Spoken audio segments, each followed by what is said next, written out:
Nizamabad parliament సభ్యులు ధర్మపురి అరవింద్ ఇంటిపై TRS నాయకుల దాడులను నిరసిస్తూ నిర్మల్ జిల్లా కేంద్రంలోని కలెక్టర్ కార్యాలయం ఎదుట బీజేపీ నాయకులు సీఎం కేసీఆర్, ఎమ్మెల్సీ కవిత దిష్టిబొమ్మను దహనం చేశారు. ఈ సందర్భంగా సీఎంకి వ్యతిరేకంగా నినాదాలు చేశారు. ఈ సందర్భంగా పట్టణ అధ్యక్షులు సాదం అరవింద్ మాట్లాడుతూ బీజేపీని ఎదుర్కొనలేకనే భౌతిక దాడులకు పాల్పడుతున్నారని ఆగ్రహం వ్యక్తం చేశారు. ఢిల్లీ లిక్కర్స్ కేసులో ఎమ్మెల్సీ కవిత జైలుకు పోవడం ఖాయమని అన్నారు. ఇలాంటి దాడులకు పాల్పడితే చూస్తూ ఊరుకోమని హెచ్చరించారు.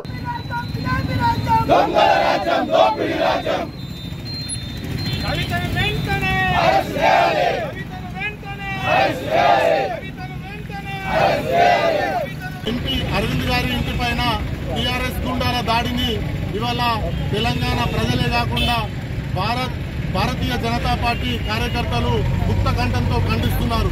మరి ఇవాళ ప్రజాస్వామ్యంలో ఒక రాజకీయాల్లో ఉన్నప్పుడు విమర్శ ఇస్తే ప్రతి విమర్శ చేయడం అనేది కామన్గా జరిగేది.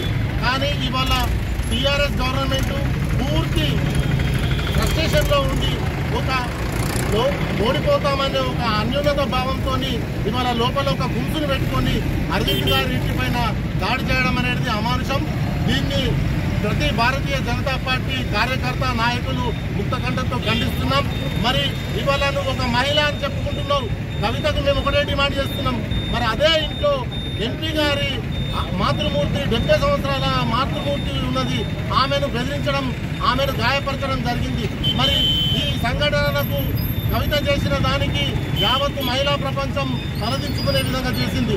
ఇవాళ ముఖ్యంగా కవిత అనే ఎమ్మెల్సీ ఎవరైతే ఉన్నారో లిక్కర్ కుంభకోణంలో ఉచ్చు బిగుస్తుంది కాబట్టి ఒక ఫ్రస్ట్రేషన్లో ఇవాళ మీకు రాజకీయంగా ఎదుర్కోలేక మా ఎంపీ అరవింద్ గారి ఇంటిపై దాడి చేయడం జరిగింది. దీన్ని ఈ తాటాకు చప్పులకు భారతీయ జనతా పార్టీ నాయకులు కానీ కార్యకర్తలు కానీ భయపడరు.